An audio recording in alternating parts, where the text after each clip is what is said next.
Hi, my name is Regena Young. I'm the Trauma Outreach and Injury Prevention Coordinator here at Erlanger Health System. And today I've got my good friend Meagan Oslund, who's a doctoral student at UTC. She's been working with us and the UT Extension Office the past semester, working on her doctorate in Occupational Therapy this past several years. So we're glad to have her. Today we want to talk to you about preventing poisonings and how to reach the Poison Center here in Tennessee, and talk about how frequently it's used and all of the statistics surrounding all the information surrounding poison prevention. So Meagan, tell us what you've learned this past week. I know you recently had an in-service from the Poison Center out of Nashville. Tell us what good information you learned that day. So one of the things I found most surprising was that 93% of poisonings happened in the home.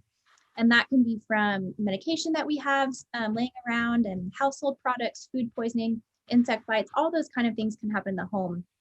So 93% of poisonings happen in the home. And in Tennessee, about once every 13 seconds, the Poison Center receives a call about a potential poisoning, which makes them the 7th most popular in the United States. So that's just crazy to me. But it's good that our population is using that resource. I understand that just in Hamilton County, the poison prevention line saved $1.1 million last year by our citizens calling. So that's crazy. I know we wanted to talk about lookalikes today. Let's start off with our lookalikes in the kitchen. How about that? That sounds good. All right, I'm going to give you a test. I'm going to ask you, which one of these cups would you look at and say, I would drink that if it was laying in your kitchen? I'm going to say the one, I'm going to say B, the one in your left hand. Okay, so this is actually lemon floor cleaner that you use to clean your wood floors, and this is apple juice. So you can see that if you were, putting this in your sink to wash, put on the mop to mop your floors, it could be easily confused by a kiddo thinking it was their apple juice. Absolutely. Do you have something else for us to look at? I do. All right. So Regina, which one of these would you drink? It's a bit harder.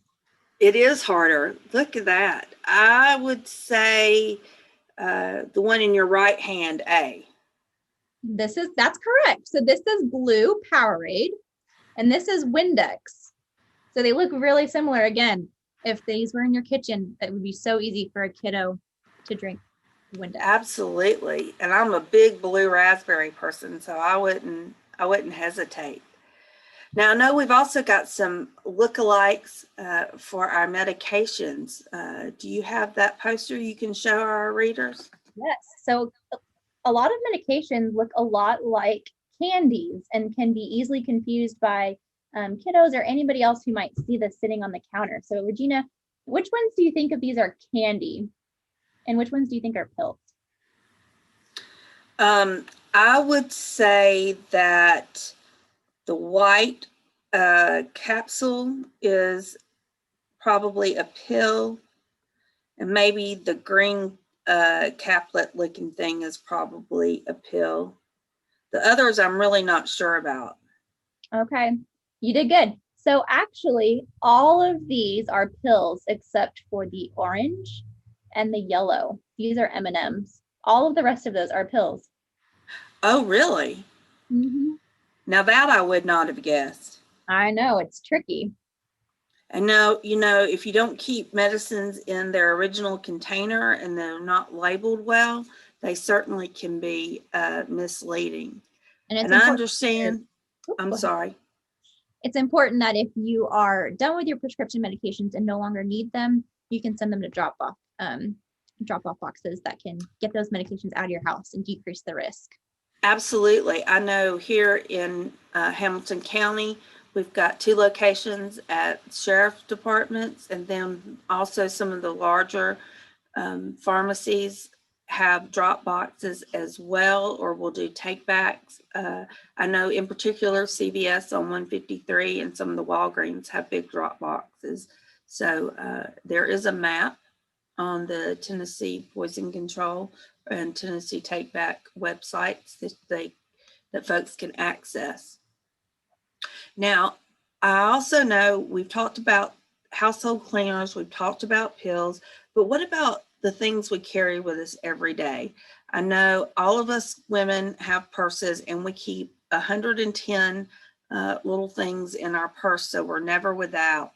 But I really want to emphasize that if you leave your purse in the car with grandkids, especially young grandkids, and they go through it, these are some of the things they can find that potentially could cause poisonings. First of all, we've got our nail polish and our nail polish remover, even hand sanitizer nowadays. There's so much alcohol in hand sanitizer that it can easily poison a small child. You can see there the person has mace or bear spray, hand lotion, ink and an ink pen, pepper spray. If you keep spare batteries in your purse, they can corrode and certainly cause caustic burns and toxic poisonings. And we all remember our grandparents that had the X-Lax in chocolate form, and we didn't know why they wouldn't share it with us. Certainly it can cause severe dehydration and poisoning in children if they eat a bunch of that chocolate X-Lax or chocolate laxative. Eye drops can be poisoning. You can see there we've got several different types of medication, both prescription and non-prescription. And then we've got mouthwash and nose spray, over-the-counter medications.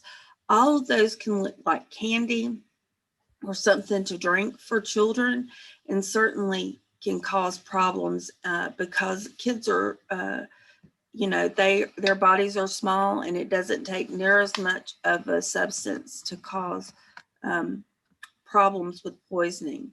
So please be aware that you're keeping your purse safe. Great point. Also, we're going to share with you the Tennessee Help Poison Line. Megan, can you tell us the number for that? And we'll show it on the screen as well. Yeah, the number is 1-800-222-1222, and they're open 24/7, 365 days a year. We encourage you to use that line, even if you're questioning whether something might be caustic or might be poison or not. They field plenty of calls every year. They're used to it. That's what they're there for. We would much rather you call the poison line than wait. So Megan, you created this wonderful Jeopardy board. I'm going to let you take the lead in selecting our questions.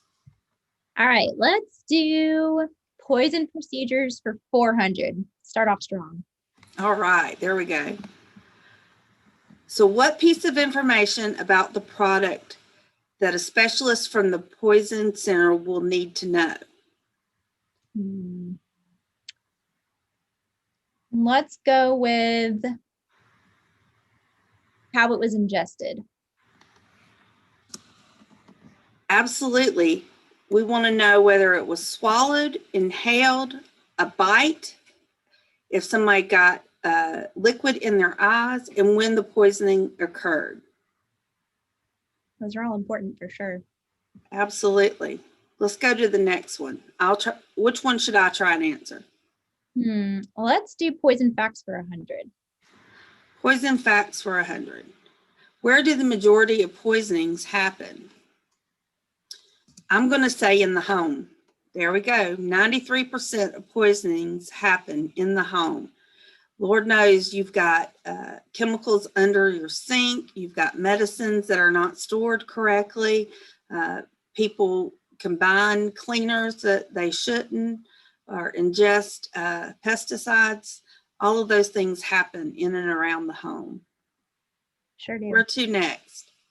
All right, let's do poison procedures for 100.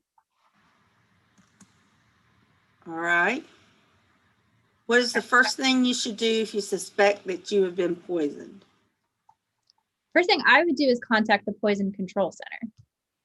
Let's see. Technically, don't panic, which is true, but we should call the Poison Control Center immediately and not wait for symptoms to show up. Definitely want to get that specialist on the phone and give them all the information. All right, what's my question?